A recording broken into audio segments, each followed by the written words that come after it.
Good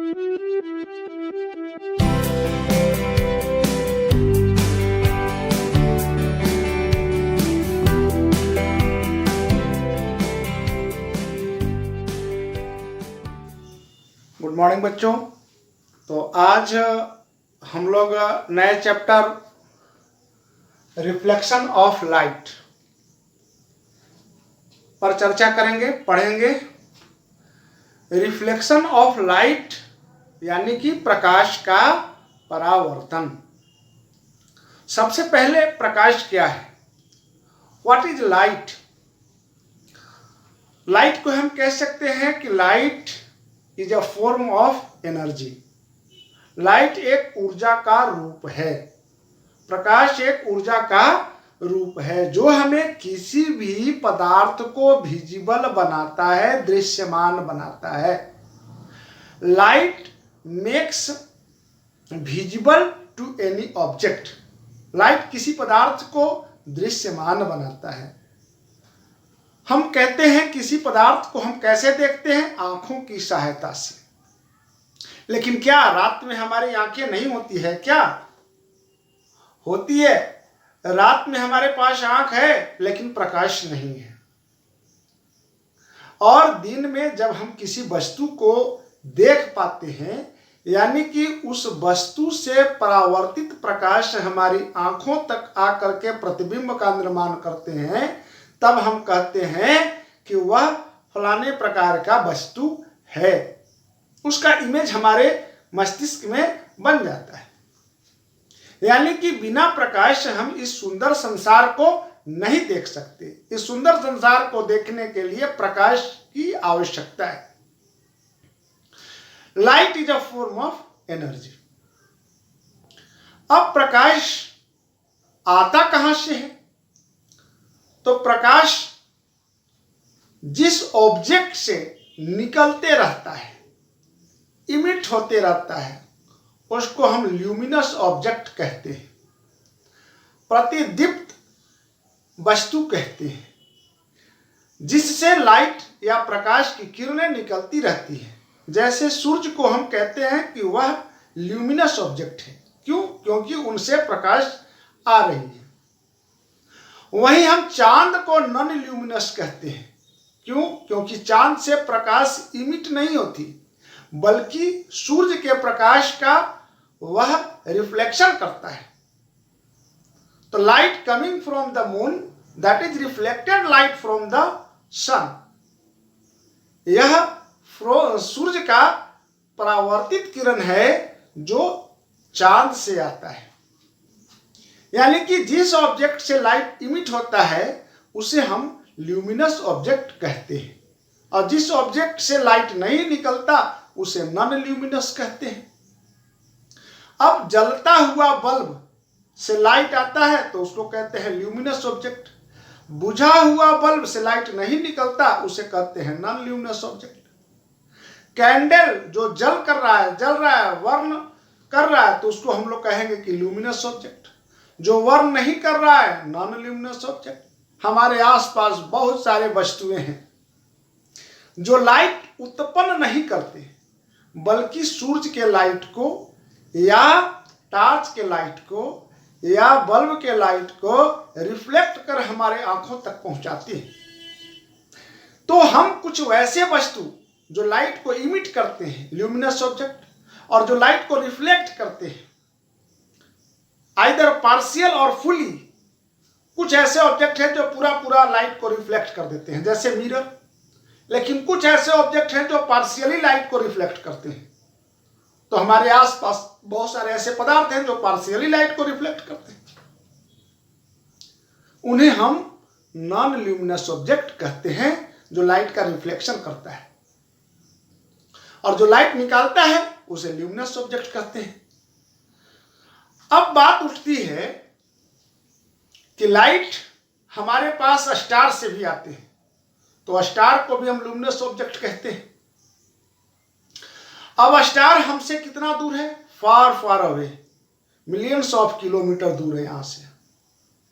light यहां पहुंच जाती है, यानी कि लाइट का स्पीड बहुत ज्यादा हो, और लाइट हम ऐसे देखते हैं साउंड के संबंध में कि साउंड अगर पास करता है तो कोई ना कोई मीडियम की आवश्यकता होती है।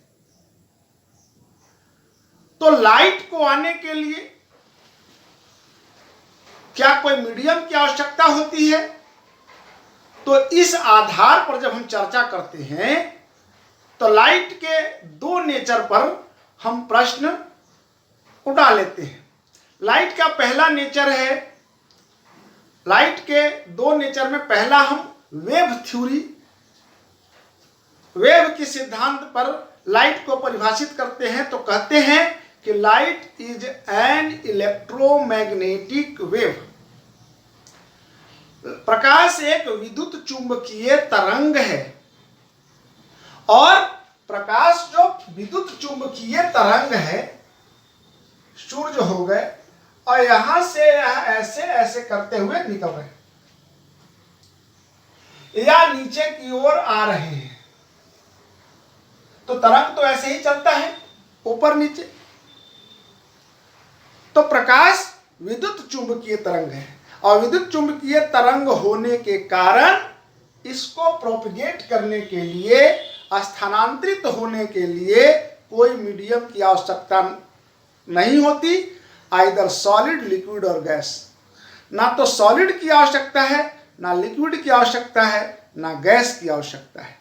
तो इस तरह से लाइट प्रोपगेट होता है। वेव थ्योरी के आधार पर अगर हम बात करें तो light is an electromagnetic wave. प्रकाश एक विद्युत चुंबकीय तरंग है। वेव है तो लाइट का वेवलेंथ होगा। तो हम देखते हैं कि दो अप्स के बीच के डिस्टेंस को हम लोग कहते हैं वेवलेंथ। तो लाइट का वेवलेंथ कितना होता है? 4 × 10⁻⁻7 मीटर से लेकर के 8 × 10⁻⁻7 मीटर तक इसका वेवलेंथ होता है। और लाइट का स्पीड कितना है? तो 3 × 10⁸ मीटर पर सेकेंड के हिसाब से इसका स्पीड है। तो वेव थ्योरी के आधार पर हम प्रकाश को कहते हैं कि प्रकाश एक विद्युत चुंबकीय तरंग है और इसको ट्रेवल करने के लिए कोई मीडियम की आवश्यकता नहीं होती। अब दूसरा थ्योरी हम लोग कहते हैं कि पार्टिकल थ्योरी।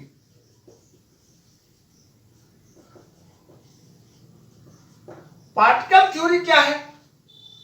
तो कहते हैं कि प्रकाश का जो प्रकाश है, having a type of particles, light, the ray of light consisting of particles.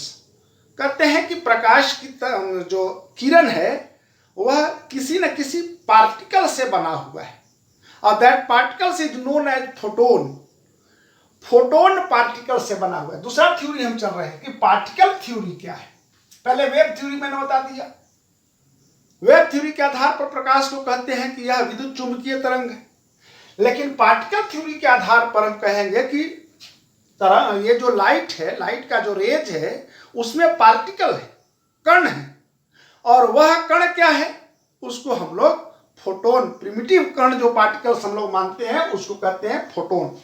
तो इस तरह से हमने देखा पार्टिकल थ्योरी। अब पार्टिकल थ्योरी के आधार पर हम आगे चलेंगे कि लाइट रिफ्लेक्ट करता है, राइट रिबॉन्ड करता है। जैसे किसी गेंदा को पटकिएगा तो वह उसी हिसाब से रिबॉन्ड करता है। तो इसको लाइट भी रिबॉन्ड करता है, इसलिए लाइट को कहते हैं कि यह पार्टिकल थ्योरी इसमें कार्य करता है। Reflection, refraction and casting of shadow, there are 3 actions occurs due to particles theory of light। प्रकाश के पार्टिकल थ्योरी के आधार पर रिफ्लेक्शन, रिफ्रैक्शन और कास्टिंग शैडो शैडो का निर्माण होता है। अब इस तरह से हमने देखा कि लाइट दो थ्योरी के आधार पर हम लोग उसको चेक कर लिए। कौन सा थ्योरी? तो particle theory and wave theory. अब हम आगे देखते हैं रिफ्लेक्शन ऑफ लाइट, प्रकाश का परावर्तन। परावर्तन मतलब रिबॉन्डिंग ऑफ लाइट, लाइट का रिबॉन्ड करना, लौट जाना, तो उसको हम लोग कहते हैं रिफ्लेक्शन ऑफ लाइट। मतलब when a beam of light रीबैक after falling any polished surface, किसी चिकने सतह पर लाइट की किरण पड़ती है और वह रिबॉन्ड कर जाती है।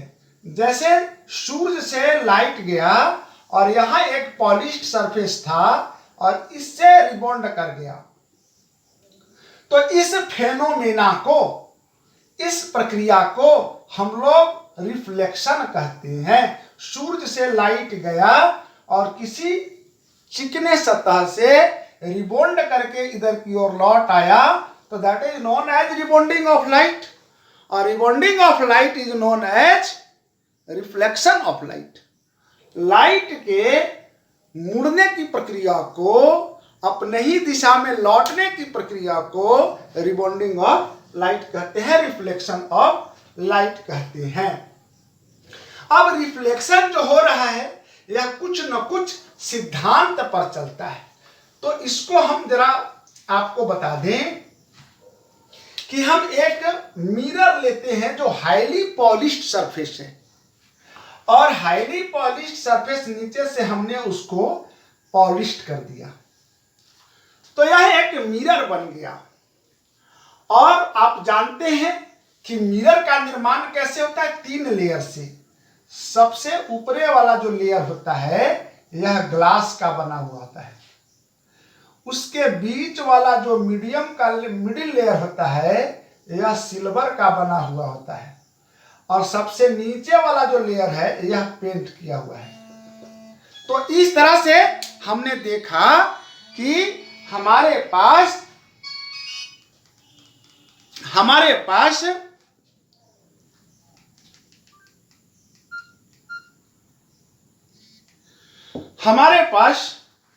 यह मिरर है, इसमें ऊपरे वाला लेयर जो है वह ग्लास है, मिडिल वाला लेयर सिल्वर है, और बाद वाला लेयर सबसे नीचे वाला पेंट है। तो रिफ्लेक्टर सरफेस कौन हुआ?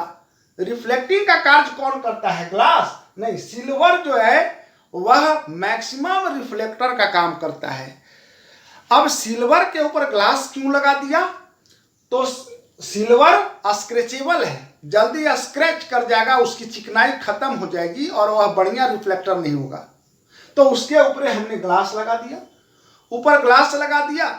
अब ग्लास में स्क्रैच नहीं लगेगा तो वह बढ़िया रिफ्लेक्शन का काम करेगा। फिर नीचे हम पेंट कर दिए कि नीचे से वो स्क्रैच ना हो जाए, सिल्वर के नीचे से, सिल्वर को बीच में मैंने रख दिया। अब इस तरह से यह रिफ्लेक्टर हो गया और यह एक प्रकाश को परावर्तन कराता है, इसलिए इसको हम लोग मिरर नाम दे दिए। यह आईना है। अब यह रिफ्लेक्स इस पर एक किरण आया, तो आने वाला किरण को हम इंसिडेंस रे कहते हैं, आपतित किरण कहते हैं।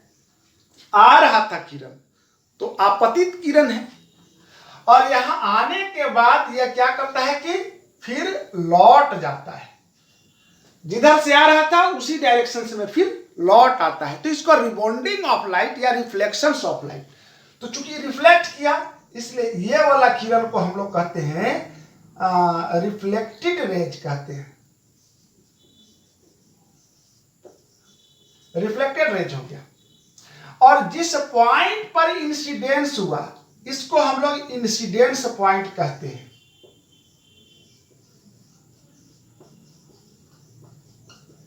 इंसिडेंस पॉइंट पर मिरर के परपेंडिकुलर एक लाइन खींचते हैं, इसको हम लोग नॉर्मल कहते हैं। तो ये जो नॉर्मल हुआ, तो अब हम कहते हैं कि लॉ ऑफ रिफ्लेक्शंस में पहला लॉ क्या है कि ऑल द थ्री पॉइंट, कौन?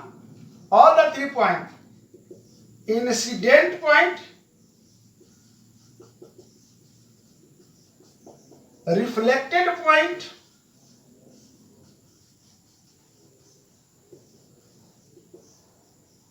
Point, and incident point.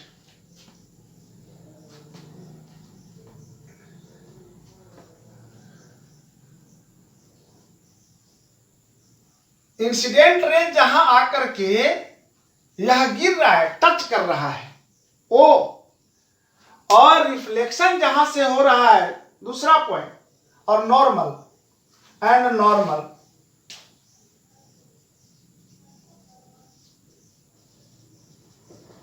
All have the same point, ये तीनों सेम पॉइंट रखते हैं, यानी कि इंसिडेंट रे जहां आता है वहीं से रिफ्लेक्टेड रे जाता है और वही नॉर्मल होता है। और दूसरा अगर हम इसमें बात करें कि दूसरा लॉ क्या है, तो इंसिडेंट रेज और नॉर्मल दोनों से एक एंगल बनता है, तो इसको हम लोग एंगल ऑफ इंसिडेंस कहते हैं। रिफ्लेक्टेड रेज और नॉर्मल से एंगल बनता है, इसको एंगल ऑफ रिफ्लेक्शन कहते हैं। और दोनों में क्या होता है, एंगल आई इक्वल होता है एंगल आर का। Angle I is equal to angle R. तो इस तरह से हमने ये दो नियम लाइट के संबंध में देख लिया।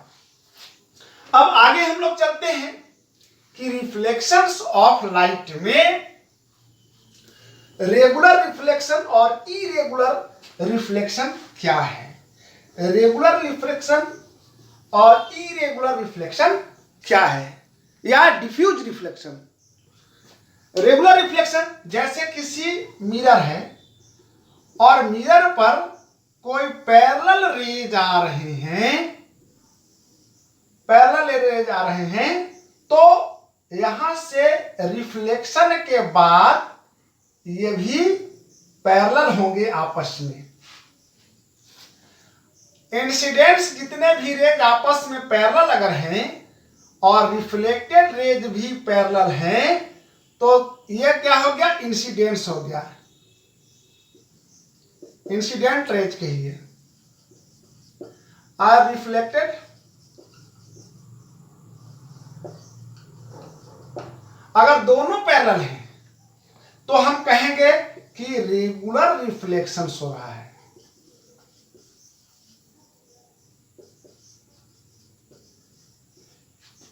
तो रेगुलर रिफ्लेक्शन में आपने देखा कि इंसिडेंट रेज और रिफ्लेक्टेड रेज अगर दोनों आपस में पैरेलल हैं, मतलब इंसिडेंट सारे रेज आपस में पैरेलल हैं और रिफ्लेक्टेड रेज अगर भी आपस में पैरेलल हैं, तो ऐसे रिफ्लेक्शन को रेगुलर रिफ्लेक्शन हम कहते हैं। लेकिन इरेगुलर रिफ्लेक्शन किसे कहेंगे, डिफ्यूज रिफ्लेक्शन किसे कहेंगे। इसमें रिफ्लेक्शन क्या होता है कि किसी सतह पर जो मिरर है, नीचे से जो मैंने डॉट डॉट निशान लगाया या इधर वाला पेंट वाला निशाना है, तो अगर यहां से पैरेलल किरणें आ रहे हैं, तो ये जो नीचे वाला मिरर है इसका सतह थोड़ा सा कैसा होगा, ऐसे होगा। अब परिणाम स्वरूप सतह थोड़ा सा अप एंड डाउन होने के कारण, उबड़ खाबड़ होने के कारण इसका रिफ्लेक्शन कैसे हो जाता है, इसका रिफ्लेक्शन इस प्रक्रिया से होता है। मतलब इंसिडेंट सारे के सारे रेज पैरेलल होते हैं, लेकिन रिफ्लेक्टेड रेज जो होते हैं वह नॉन पैरेलल होते हैं। इसीलिए इनको हम लोग कहते हैं इरेगुलर रिफ्लेक्शन। तो ये अलग अलग डायरेक्शन में स्कैटर कर जाते हैं, छितरा जाते हैं, इसलिए इसको हम लोग, इस प्रक्रिया को हम लोग डिफ्यूज रिफ्लेक्शन कहते हैं। अब प्रश्न उठता है कि कोई भी ऑब्जेक्ट किसे कहते हैं? तो कहते हैं कि वे सारे के सारे मटेरियल्स या तो लाइट को इमिट करते हैं या लाइट को रिफ्लेक्ट करते हैं। कोई भी वस्तु या तो प्रकाश को उत्सर्जित करेगा, निकालेगा, या प्रकाश को परावर्तित करेगा। तो ऐसा वस्तु को हम लोग ऑब्जेक्ट कहते हैं, ऐसे मटेरियल को ऑब्जेक्ट कहते हैं। और इमेज क्या है? तो यह ऑप्टिकल अपीयरेंस है। ऑप्टिकल अपीयरेंस मतलब किसी भी वस्तु से टकरा करके कोई, किसी भी वस्तु, मान लीजिए कि यहां मैं एक कैंडल रख दिया और यहां मैंने मिरर रख दिया, तो सूर्य से आने वाली किरण अगर टकरा करके इमेज का निर्माण करते हैं तो इमेज कैसा बनेगा? इमेज इधर बन जाएगा, इमेज इधर बन जाएगा। बहुत बेहतरीन तो नहीं बना इमेज, देखिए एकदम इसी के जैसा बनना चाहिए। तो इमेज इधर बन रहा है। तो ऑप्टिकल अपीयरेंस है उपस्थिति, जब कोई light, Prakash, ray of light passing from any object and after reflections from mirror it cast a type of shadow that is known as image। एक प्रकार का यह प्रतिबिंब का निर्माण करता है, छाया नहीं कह सकते हैं, प्रतिबिंब का निर्माण कर सकता है, तो इसको हम लोग इमेज कह दिए। और ऑप्टिकल अपीयरेंस है, प्रकाशिकीय उपस्थिति है, तो उसे हम इमेज कहते हैं। अब इमेज दो प्रकार के होता है, real image and virtual image. Real image किसे कहेंगे? The image which can obtained on a screen. Screen पर जिस इमेज को प्राप्त कर सकते हैं उसे हम रियल इमेज कहते हैं। जैसे सिनेमा घरों में आप जाते होंगे तो आप देखते होंगे कि एक इमेज पर्दा पर बन रहा है, तो वह रियल इमेज है। लेकिन आईना के सामने आप खड़ा हो और आपके आईना में आपका प्रतिबिंब बन रहा है, तो वो आपका वर्चुअल इमेज है। तो इमेज जिसको हम स्क्रीन पर, पर्दे पर प्राप्त कर सकते हैं उसको रियल इमेज कहते हैं, जबकि जिसको पर्दा पर प्राप्त नहीं किया जा सकता, जिस इमेज को सिर्फ आभास किया जा सकता, ऐसे इमेज को हम लोग वर्चुअल इमेज कहते हैं। अब रियल और वर्चुअल आप समझ चुके हैं कि रियल इमेज किसे कहते हैं। मिरर के पीछे जो बनता है उसे वर्चुअल इमेज कहते हैं, जिसको हम पर्दा पर प्राप्त नहीं कर सकते हैं। अब फॉर्मेशन ऑफ इमेज, इमेज का फॉर्मेशन कीजिए, कैसे कीजिएगा? तो इमेज का फॉर्मेशन कैसे होता है? वस्तु को हम दो प्रकार के मानते हैं, एक छोटा वस्तु, एक बड़ा वस्तु। तो छोटा वस्तु को हम लोग पॉइंट ऑब्जेक्ट कहते हैं और इनलार्ज ऑब्जेक्ट। तो सबसे पहले पॉइंट ऑब्जेक्ट का आप इमेज बना के देखो। यह एक मिरर है और यहां एक ऑब्जेक्ट है, बहुत छोटा सा ऑब्जेक्ट है, पॉइंट ऑब्जेक्ट। अब यहां से हम दो रेज, रिफ्लेक्टेड रेज, मतलब इस ऑब्जेक्ट से टकरा करके रेज मिरर पर जा रहा है। एक ऐसे मान लिए और एक यहां मान लिए, ऐसे जा रहा। तो ये यहां से टकरा करके जब यह परपेंडिकुलर हो गया मिरर के परपेंडिकुलर, तो जैसे जाएगा वैसे ही लौट आएगा। लेकिन यहां की अगर हम बात करें तो यह एंगल आई बनाएगा, तो एंगल आर से होते हुए निकल जाएगा। ऐसे निकल जाएगा। अब इस रेज को पीछे बढ़ाओगे तो पीछे तो कोई देख नहीं पाएगा, इसको पीछे बढ़ाओगे, ये दोनों आपस में जब तक कटेगा नहीं वहां इमेज का निर्माण नहीं होगा। जहां कटता है वही इमेज का निर्माण होता है। तो इसको जरा पीछे बढ़ा के देखो आभासी में, और इसको जरा पीछे बढ़ा के देखो, तो यहां कट रहा है दोनों, तो यहां इमेज बन जाएगा। अब यह मिरर के पीछे हुआ तो मिरर के पीछे कैसा इमेज बनेगा? वर्चुअल इमेज बनेगा। तो पॉइंट ऑब्जेक्ट का, छोटे ऑब्जेक्ट का इमेज इस प्रकार से बना। लेकिन हम कहते हैं कि नहीं, थोड़ा सा इनलार्ज ऑब्जेक्ट का इमेज अगर हम बनाना चाहेंगे तब कैसे बनेगा? तो इनलार्ज ऑब्जेक्ट को हम कैसे बनाएंगे? इनलार्ज वैसे ही बनेगा, ये मिरर हो गया और इसके बीच को एक सतह मान लो, यहां पर हम एक एरो का निशान दे दो कि कोई ऑब्जेक्ट है, और इस ऑब्जेक्ट का इससे टकरा करके लाइट मिरर पर पड़ रही है, तो इमेज कहां बनेगा? तो पहला मैंने कहा कि पहला रेज ले लो, सीधा जा रहा है परपेंडिकुलरली नॉर्मली, तो वह रिफ्लेक्ट होकर के लौटेगा नॉर्मली। अब इसको हम पीछे की ओर बैक कर दो। अब चलते हैं, यहां पॉइंट है तो इससे हम इस पर आते हैं, एक एंगल बनाते हुए आई, तो एंगल आर से बनते हुए किरण ऐसे निकल जाएगा। इसको जब आगे बढ़ाओगे तो यहां कट गया। अब हमको इस पॉइंट से लेना है, ऊपर वाला पॉइंट से तो मैंने एक पॉइंट निकाल लिया, नीचे वाला पॉइंट से एक रेज गया ये, तो लौटेगा भी ये, तो इधर क्या हो जाएगा? आभासी। और ये एक रेज हम यहां लाते हैं, ऐसे गया, तो यहां भी I = R को फॉलो करते हुए ऐसे निकल जाएगा। अब इसको यहां से पीछे की ओर बढ़ाओ तो यहां कट रहा है, यहां ऐसे बना दो, तो इमेज वहां हमारा बन गया। तो यह बड़ा ऑब्जेक्ट का इमेज अगर हमको बनाना होगा तो इस तरह से हम इमेज बना लेंगे। अब प्रश्न उठता है कि जो इमेज हमने प्लेन मिरर में बनाया, इमेज तो बन गया, एक्सटेंडेड ऑब्जेक्ट का इमेज बन गया, तो पोजीशन देख लीजिए कि प्लेन मिरर में पोजीशन कहां बना।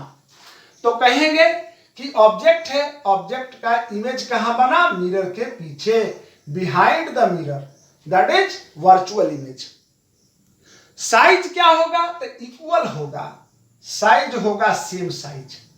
प्लेन मिरर में किसी भी ऑब्जेक्ट का इमेज इक्वल बनता है, और डिस्टेंस मिरर से जितना डिस्टेंस ऑब्जेक्ट का होगा उतना ही डिस्टेंस मिरर से इमेज का होगा।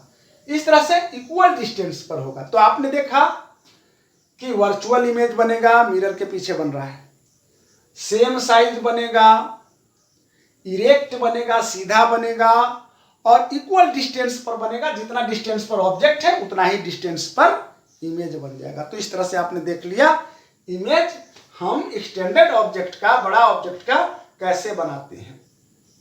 Position of image formed in a plane mirror, तो पोजीशन भी आपको बता दिया कि प्लेन मिरर में पोजीशन कहां बनता है? प्लेन मिरर में इमेज बैक साइड में बनता है। The formation of image in plane mirror is back side, back side में पीछे बनता है, वर्चुअल इमेज का निर्माण होता है।